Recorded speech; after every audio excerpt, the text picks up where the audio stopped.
أما بعد فأعوذ بالله من الشيطان الرجيم بسم الله الرحمن الرحيم الرحمن علم القرآن خلق الإنسان علمه البيان آمنت بالله صدق الله العظيم وبلغنا رسوله النبي الكريم الأمين الوكيل الرحيم الرحيم ایک مرتبہ آواز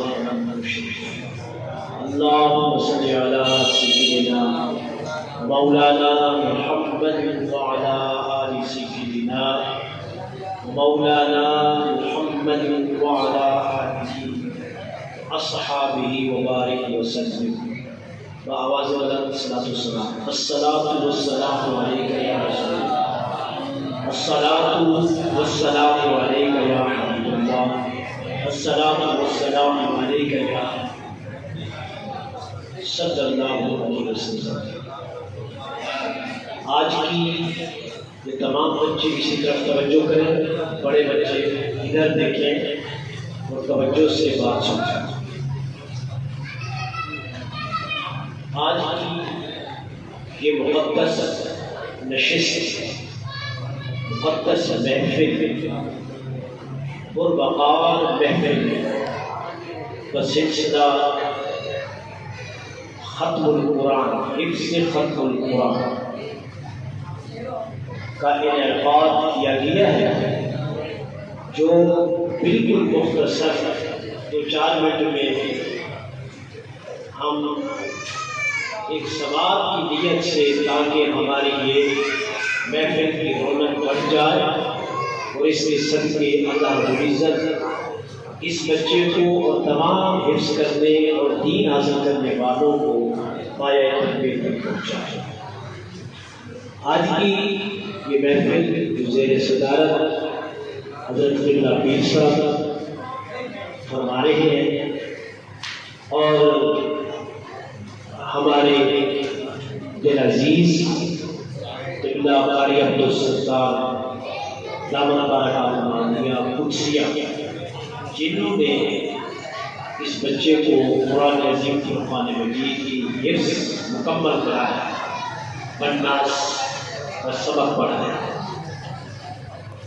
اللہ تبارک و تعالیٰ ان کی مزید اس محنت میں، کاوش میں برکت عطا فرمائے، اور خوش نصیبی بھی ہے ان والدین کے لیے جن کے بیٹے قرآن عظیم فرقان مجید حفظ کرتے ہیں، سالہ ہر سال محنتیں کر کے، مشقتیں اٹھا کے وہ اللہ کے کلام کو یاد کرتے ہیں۔ اور یہ کوئی کم بات نہیں ہے، یہ بہت بڑی سعادت مندی کی بات ہے۔ اللہ نے 300 توجہ کریں، 313 کتابیں نازل کی ہیں، کم و بیش۔ کتنی؟ 313 کتابیں آسمانوں سے نازل کی ہیں، کم و بیش۔ ان میں سے واحد قرآن عظیم فرقان مجید ہے، جو 8 سے 10 سال 12 سال کا بچہ بھی اگر یاد کرنا چاہے تو اسے یاد کر سکتا ہے۔ یہ میرے نبی کا معجزہ ہے۔ جو پہلے کتابیں ہوتی تھی وہ صرف خاص چیدہ لوگوں کو، ہزاروں میں سے کسی ایک کو تورات یاد ہوتی تھی، یا انجیل یاد ہوتی تھی، یا زبور یاد ہوتی تھی، یا صحائف یاد ہوتے تھے، ہزاروں میں سے کسی ایک کو، اور وہ بھی عرصہ دراز لگ جاتا تھا اس میں یاد کرتے کرتے، عرصہ دراز۔ بلکہ میں پڑھ رہا تھا تفسیر میں، حضرت عزیر علیہ السلام جب 100 سال عمر گزار کر واپسی گاؤں میں گئے تو گاؤں کا حالات بدل چکا تھا، اس کا نقشہ بھی بدل چکا تھا۔ جب آپ نے کہا نا کہ میں عزیر ہوں، ایک بوڑھی عورت اس نے کہا میں عزیر ہوں، کیسے مانوں کہ آپ عزیر ہیں؟ عزیر کو گزرے ہوئے 100 سال ہو گئے، اتنا 100 سال۔ آپ نے کہا میں عزیر ہوں، اس نے کہا عزیر کے لیے ایک کوئی نشانی، آپ نے فرمایا پوچھو ابھی، میں بتانے کے لیے تیار ہوں۔ تو وہ کہنے لگی عزیر علیہ السلام کو تورات زبانی یاد، بات نہیں سمجھے، تورات زبانی یاد، حرف بحرف یاد۔ ایک دوسری بات یہ ہے کہ وہ اللہ کی بارگاہ میں مستجاب الدعوات تھے، ان کی ہر دعا قبول ہوتی تھی۔ اب یہ دو شرطیں اگر آپ کے اندر موجود ہیں، کیونکہ آپ تو ینگ ہیں، آپ تو نوجوان ہیں، عزیر نے تو 100 سال گزر لیے، میری عمر 100 سال سے زیادہ ہے، تو میں کیسے یقین کروں گی؟ اگر یہ دو شرطیں آپ مجھے ثابت کر کے دے دیں تو میں مان لوں گی کہ آپ عزیر ہیں۔ پہلی شرط، فرمایا عزیر کی دعا قبول ہوتی تھی علیہ السلام، ان کی دعا قبول ہوتی تھی۔ میری آنکھیں نہیں ہیں، میں نے عزیر کو دیکھا ہوا ہے۔ اگر آپ واقعی عزیر ہیں، اللہ سے دعا مانگے کہ میری نظر لوٹ آئے تاکہ میں آپ کا کلیہ دیکھ کر لوگوں کو بھی یقین دلا سکوں کہ واقعی یہ عزیر ہے۔ آپ نے دعا مانگی، اسی وقت اس کی نظر لوٹ آئی۔ دوسری چیز، انہیں فرمایا میرے پاس تورات اور قرآن اور مسلم موجود ہے، میرے گھر میں پڑا ہوا ہے، جس کو میں نے محفوظ طریقے سے رکھا ہوا ہے۔ اگر آپ کو تورات یاد ہے، آپ تورات کے حافظ ہیں، لفظ بلفظ پڑھ کر سنا سکتے ہیں زبانی، تو میں سمجھ لوں گی کہ آپ عزیر ہیں۔ حضرت عزیر اسلام نے فرمایا مجھے لے چلو، اس تورات کے نسخے کو لایا گیا اور آپ نے شروع سے لے کر آخر تک حرف بحرف لفظ بلفظ سنا دیا، تب اس نے کہا لوگوں واقعی یہ عزیر ہے علیہ السلام۔ تو ایک عزیر علیہ السلام جس کو تورات یاد ہونا ایک بڑی بات سمجھا جاتا تھا، قربان جاؤں مصطفیٰ کریم صلی اللہ علیہ وسلم پر کہ جس کی امت میں 7 سال کا بچہ بھی 8 سال کا بچہ قرآن حفظ کرنا شروع کر دے تو 2 سال کے بعد وہ بھی سارا قرآن پڑھا کرتا تھا۔ کتنا بڑا معجزہ ہے! وہاں لاکھوں میں کوئی ایک حافظ ہوتا تھا، اور یہاں آپ کو لاکھوں حافظ ملیں گے، ہزاروں حافظ ملیں گے، جن کو الحمد سے لے کر الناس تک قرآن یاد ہوگا۔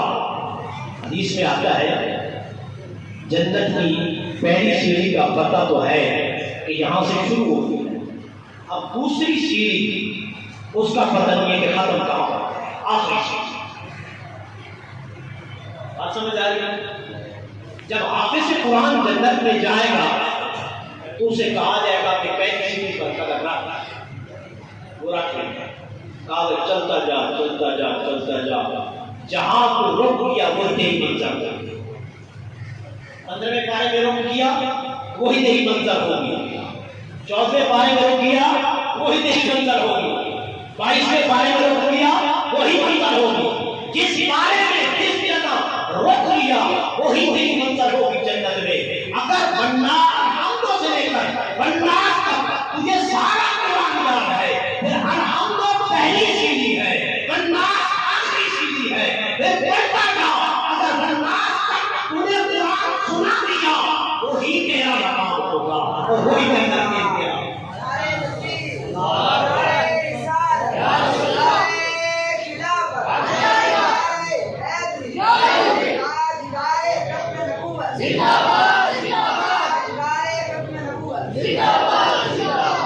آخر میں آپ کے سب کے لیے پیغام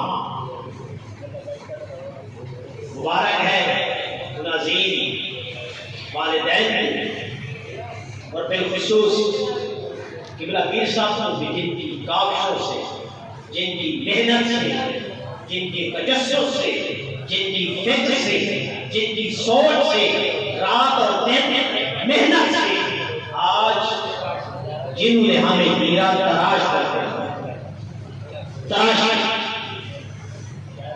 والدین تو چھوڑ کر چلے گئے مدرسے میں، آگے تو پھر مدرسے والوں کا کام، اساتذہ کا کام، مدرسے والے اس کی دیکھ بھال کرتے ہیں، اساتذہ اس کو ایک اپنا خون دیتے ہیں۔ قاعدے سے شروع کرتے ہیں تو الف سے چھوٹے چھوٹے لقمے اس کے منہ میں دینا شروع کرتا ہے، حتیٰ کہ اپنا سکون، اپنی راحت سب کچھ ختم کر دیتے ہیں، اور رات بھر دن محنت کر کے اپنی صحت، عدم صحت اس کا خیال نہ رکھتے ہوئے، بچوں پر توجہ دیتے ہوئے وہ 2 سال 4 سال 5 سال محنت کر کے ہمیں ہیرا تراش کر کے دے دیتے ہیں۔ جب پہنچاتے ہیں تو اس وقت وہ بچہ ہوتا ہے، اسے پتہ نہیں ہوتا کہ الف کیا ہے، با کیا ہے، تا کیا ہے، الحمد کیا ہے، بڑا بارہ کیا سے شروع ہوتا ہے، اسے پتہ نہیں ہوتا، اسے الف سے لے کر بناس تک وہ استاد محنت کر کے اسے ہیرا تراش کر کے ہمیں واپسی دیتا ہے۔ تو پھر اگر طالب علم کا جنت میں یہ مقام ہے تو پھر بتاؤ کہ اساتذہ کا کیا مقام؟ اس پر ذخیر رقم خرچ کرنے والے اور محنت کرنے والے ان کا کیا مقام ہوگا؟ یہ وہ صدقہ جاریہ ہے جو قیامت بعد از قیامت اور پھر جنت جاری رہتا ہے، کبھی ختم نہیں ہوگی۔ حضور کی بارگاہ میں ایک صحابی رسول اللہ عرض کی، یا رسول اللہ صلی اللہ علیہ وسلم، یہ ایسا عمل بتا دیں جو دنیا میں سب سے افضل عمل ہے، سب سے افضل عمل ہے۔ حضور نے فرمایا ایسا کرو، علم سکھانا شروع کرو، سکھانا شروع کرو۔ یہ علم ہے، قرآن پڑھنا علم ہے۔ ولا ربی ولا یابس الا فی کتاب مبین، ساری کائنات لوگ تحت الثرى سے اشہد اللہ سے تحت الثرى مقام کا مقام کا علم قرآن میں موجود ہے۔ جو بچہ پڑھ رہا ہے وہ اپنے اندر سمندروں کو ڈالتا ہے۔ حضور فرمایا علم سیکھنا شروع، سکھانا شروع کر دو۔ یا رسول اللہ میں نے تو علم نہیں پڑھا، فرمایا سیکھنا شروع کر دو، سیکھنا شروع کر دو، قرآن پڑھنا شروع کر دو، قرآن پڑھنا شروع کر دو، قرآن کو سیکھنا شروع کر دو۔ عرض کی، یا رسول اللہ کب شروع کریں؟ حضور فرمایا ابھی شروع، اسی وقت۔ یہ افضل العمل ہے، یہ افضل العمل ہے، ابھی شروع کر دو۔ ایک شخص سامنے بیٹھا ہوا تھا جس کے سفید کپڑے تھے، سفید عمامہ تھا، نورانی شکل تھی۔ وہ حضور کے قریب ہوا، عرض کرنے لگا، یا رسول اللہ، جس کو آپ علم سکھا رہے ہیں، قرآن سکھا رہے ہیں، قرآن پڑھا رہے ہیں، اس کی موت کا وقت ہوا ہے۔ اگر آپ اجازت دیں تو میں اس میں روح قبض کر لوں، اس کی روح قبض کر لوں؟ حضور فرمایا نہیں، پیچھے بیٹھ گیا۔ جب روح قبض کرنی ہوئی تو میں اشارہ کروں گا، بیٹھ جاؤ پیچھے۔ یہ صرف میرے مصطفیٰ کو خدا نے طاقت دی ہے، وہ اسرائیل کو کہہ رہے ہیں پیچھے ہٹنا بیٹھ جا۔ آج سے علاوہ کسی کو طاقت نہیں ہے کہ وہ کہہ دے اسرائیل کو کہ جا چلا جا، تو دیر کے لیے بیٹھ جا۔ وہ کہہ رہے ٹائم ہو گیا۔ حضور فرمایا پیچھے چلا جا۔ قرآن کہتا ہے نہیں آنے لگا ہو، نہ آ جاتا ہے، ایک لمحہ نہ آگے جاتا ہے، نہ ایک لمحہ پیچھے آتا ہے۔ جہاں جس جگہ موت لکھی ہے، جس وقت میں لکھی ہے، اسی وقت میں آنی ہے۔ نہ وقت آگے ہوتا ہے، نہ وقت پیچھے ہوتا ہے۔ جب اس نے کہا کہ اس کا موت کا وقت ہو گیا ہے آگے جواب کیا بنتا ہے؟ جواب تو یہی بنتا ہے نا کہ ہو کیا ہے، میں کون ہوں اس میں تحقیق کرانے والا، اگر ہو گیا ہے روح قبض کرو، یہ تو اللہ کا فیصلہ ہے نا، مگر مصطفیٰ کریم نے یہ نہیں فرمایا، اشارہ کر دیا پیچھے بیٹھ جاؤ پیچھے، میں اشارہ کروں گا، اس وقت اس کی روح قبض کرنا۔ معلوم یہ ہوا کہ کچھ قانون ایسے ہیں، قانون الہی جن کے اندر میرے مصطفیٰ کو اختیار دیا گیا ہے، وہ جو چاہے اس میں رقم و بدل کر سکتے ہیں، چاہے اس میں تبدیل کر سکتے ہیں۔ بات سمجھ آئی نہیں؟ پیچھے بیٹھ گیا، حکم مصطفیٰ تھا، آگے چین میں گویا نہیں کہ مجھے حکم مل گیا ہے روح قبض کرنے کا، بیٹھ گیا، حضور پڑھاتے رہے، سنتے رہے اس سے، پڑھاتے یاد کراتے، پھر سنتے، جس طرح استاد کا ایک طریقہ کار ہوتا ہے، 1 گھنٹہ گزر گیا، 2 گھنٹے گزر گئے، 3 گھنٹے گزر گئے، صبح سے لے کر نماز کے بعد سے لے کر صبح کی نماز کا جب ٹائم ہونے لگا، میرے نبی نے اشارہ کیا ہاتھ سے، فرمایا اب اس کی روح قبض کر۔ وہ آیا، اس نے روح قبض کیا، روح قبض کر کے وہ صحابی رسول پڑھ بھی رہے ہیں، سنا بھی رہے ہیں سبق، اور سر جھکتا جا رہا ہے۔ جب اس کی روح قبض ہوئی اس کا سر میرے نبی کے قدموں پر۔ کتنا خوش نصیب ہوں گے وہ کہ جن کی موت نبی کے قدموں میں ہو۔ حدیث میں آتا ہے صحیح و سند کے ساتھ جس کی موت جس حالت میں ہوتی ہے قبر میں اس کو اسی حالت میں اٹھایا جائے گا۔ خدا کی قسم اس حدیث کے مطابق میرے نبی کے قدموں میں اس صحابی کی موت ہوئی، جب وہ قبر سے اٹھے گا تو میرے نبی کے قدموں سے ہی اس کا سر اٹھے گا اور سیکھتے ہوئے اٹھے گا۔ اس لیے اس علم کی بہت بڑی فضیلت ہے۔ دنیا میں کتنے شعبہ جات ہیں، کوئی انجینئر ہو، کوئی جج ہو، کوئی وکیل ہو، کوئی جس شعبے میں وابستہ ہے، ان تمام شعبوں سے بڑھ کر دین کا شعبہ یہ سب سے افضل اور اعلیٰ شعبہ ہے۔ اس شعبے کے مقابل کائنات کا کوئی شعبہ مقابل نہیں ہو سکتا۔ یہ وہ شعبہ ہے جو بندہ اس میں چلا جاتا ہے اس کی بھی دنیا بن جاتی ہے، اس کے ماں باپ کی بھی دنیا بن جاتی ہے، اس سے محبت کرنے والوں کی بھی دنیا بن جاتی ہے۔ جب کوئی جنت میں جاتا ہے صرف والدین کو بھی نہیں لے کر جاتا، جو لوگ دنیا میں اس سے عقیدت رکھتے تھے، اس سے محبت رکھتے تھے، وہ انہیں بھی جنت میں ساتھ لے کر جاتا۔ یہ دنیا کی ڈگری دنیا میں رہیں گی، یہ ساری ڈگریاں آپ نے پی ایچ ڈی کر لی، کسی نے بھی کر لی، آپ نے سالہ پڑھ لی، سالہ پڑھنے کے بعد ساری ڈگریاں آپ اپنے والد کی قبر پر لے جائیں، والدہ کی قبر پر لے جائیں، ساری ڈگریاں رکھ دیں اور عرض کریں اے باری تعالیٰ یہ ڈگریاں ہیں میری، میں نے یہ پڑھا ہے، سائنس پڑھی ہے، فلاں علم پڑھا ہے، فلاں دنیاوی علم پڑھا ہے، اس کے صدقے میرے والدین کو بخش دو۔ کبھی بخشش نہیں ہوگی، کبھی نہیں ہوگی۔ اگر اس نے شرح الف سے لے کر یاد تک 29 تہجد حروف یاد کر کے اس نیت سے کہ میں نے قرآن سیکھ رہا ہوں، قرآن سیکھوں گا، اگر وہی یاد کر کے اپنے والدین کی قبر میں چلا گیا یا اپنی کسی رشتہ دار کی قبر پر چلا گیا اور عرض کی اے باری تعالیٰ تیرا قرآن سیکھنے کے لیے میں نے الف سے لے کر یاد تک 29 حروف یاد کر لیے ہیں، ان کے صدقے میرے والدین کو ابھی اس نے پورا قاعدہ نہیں پڑھا، پورے وقت نہیں پڑھی، ابھی قرآن شروع نہیں کیا، مگر یہ 30 حروف کہتا میں نے قرآن سیکھنے کی نیت سے پڑھے ہیں۔ اے باری تعالیٰ ان کے صدقے میرے والدین کی بخشو، کچھ اور پڑھے یا نہ پڑھے صرف یہی کہتے اللہ اس کے والدین کو بخش دے۔ یہ کوئی کم اعزاز نہیں ہے، یہ بہت بڑا اعزاز ہے۔ اس لیے ہمیں چاہیے اپنے بچوں کو دین پڑھائیں، قرآن پڑھائیں، اس مدرسے میں بفضل ہی تعالیٰ تحدیث نعمت کے طور پر کہتا ہوں کہ تمام شعبہ جات پڑھائے جاتے ہیں.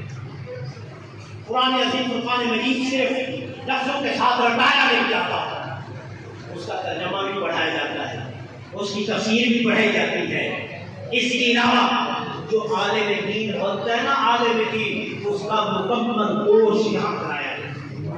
سارے بچے درس نظامی والے بیٹھے ہیں، یہ بڑے بڑے کتابوں والے بیٹھے ہیں جو قرآن کی تشریح، ترجمہ، احادیث، فقہ سیکھ رہے ہیں. 8 سال کے بعد یہ عالم بن کر گئے. حافظ 3 سال کے بعد، 4 سال کے بعد، عالم 8 سال کے بعد وہ بن کر جب عالم یہاں سے نکلے گا، نام کس کا روشن ہوگا؟ نام والدین کا روشن ہوگا، نام ادارے والوں کا روشن ہوگا، نام اساتذہ کا روشن ہوگا. سارا نام ہی روشن نہیں ہوگا، ان کی دنیا اور آخرت دونوں بھلائی سب کے لیے بہتر ہوتی جائے گی. اس کی وجہ سے ایک عالم اور حافظ کی وجہ سے. اس لیے اپنے بچوں کو دونوں چیزیں پڑھاؤ، عالم بھی بناؤ اور حافظ بھی بناؤ. علم بھی پڑھاؤ، علم دین بھی پڑھاؤ، تاکہ اسے جہاں وہ الحمدللہ رب العالمین پڑھے وہاں اس کو اس کا ترجمے کا بھی پتہ ہو. جو لفظ اس کی زبان پر ہو، اس کی وضاحت، اس کی تشریح بھی اس کے دل میں ہو کہ قرآن مجھ سے جو باتیں کر رہا ہے اس کا مطلب یہ ہے، اس کا مطلب یہ ہے، اس کا مطلب یہ ہے. یہ کب ہوگا؟ جب اس کے بعد ہم اپنے بچوں کو عالم بنائیں گے. اللہ تعالیٰ ہمیں جزائے خیر عطا فرمائے، اس طرح عمل کرنے کی توفیق عطا فرمائے، اور ہمارے پیر صاحب اللہ ان کی عمر کی ذریعہ عطا فرمائے، اور ان کے بچوں کی بھی حفاظت فرمائے جن کی سوچ خالصۃ للہ بغیر کسی لالچ کے. میں یہ سال ہونے والا ہے، میں یہ چیزیں دیکھ رہا ہوں، نوٹ کر رہا ہوں، بغیر کسی تسلط کے. دعا کرو اللہ تبارک و تعالیٰ ان کی اس کاوش کو، جو ان کی سوچ ہے، اللہ ان کی سوچ کی تکمیل کرے. اور ہم سب کو مل کر، ہم آپ کے رکن ہیں، اس ادارے کے خادم ہیں، ہم دین کے نوکر ہیں، تو اللہ ہمیں بھی سچے دل سے، خلوص قلب کے ساتھ ان کی شانہ و شانہ دین کی خدمت کرنے کی توفیق عطا فرمائے. اور جن کے بچے نے حفظ کیا ہے، اللہ ان کے والدین کو مزید عزت عطا فرمائے، دنیا میں بھی، قبر میں بھی اور آخرت میں بھی. اور ان کے بھائیوں کو، رشتہ داروں کو، جو اس میں خوش ہونے والے ہیں، اللہ جو ہے ان تمام کو ان کی درجات بلند کرے. وہ ہے نا پورے حدیث ہے نا کہ جب نبی اسلام پیدا ہوئے نا تو ابو لہب کی لونڈی جا کر حضور ابو لہب کی لونڈی جا کر ابو لہب کو خوشخبری جس سے آپ کو مبارک ہو، آپ کو بھتیجا ہو. اس وقت یہ لونڈیاں جو ہے نا نوکرانیاں، سب سے بڑی نیکی جو ہوتی تھی انہیں آزاد کر دیا گیا. تو جیسے انہوں نے انگلی سے اشارہ کیا نا یہ کہ جاؤ میری طرف سے آزاد. اب جب اس کا وصال ہو گیا نا تو کسی نے خواب میں دیکھا آپ کے ساتھ کیا برتاؤ کیا گیا. اس نے کہا مجھے 7 دن عذاب ہوتا ہے. جب پیر کا دن آتا ہے تو میری اس انگل سے ایک چشمہ نکلتا ہے، اور میں وہ چوس لیتا ہوں تو وہ پورا ہفتہ میرے عذاب میں کمی ہو جاتی ہے، تخفیف ہو جاتی ہے. اچھا، کہنے کا مقصد یہ ہے کہ صرف انگلی سے اشارہ کر دیا کہ آپ آزاد ہو جاؤ، اس لیے کہ آپ نہیں ہے، اس کے عذاب میں کمی ہے.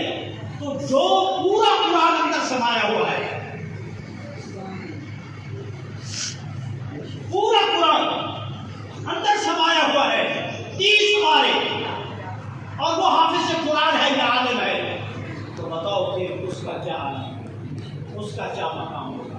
اللہ پر کی عطا فرمائے.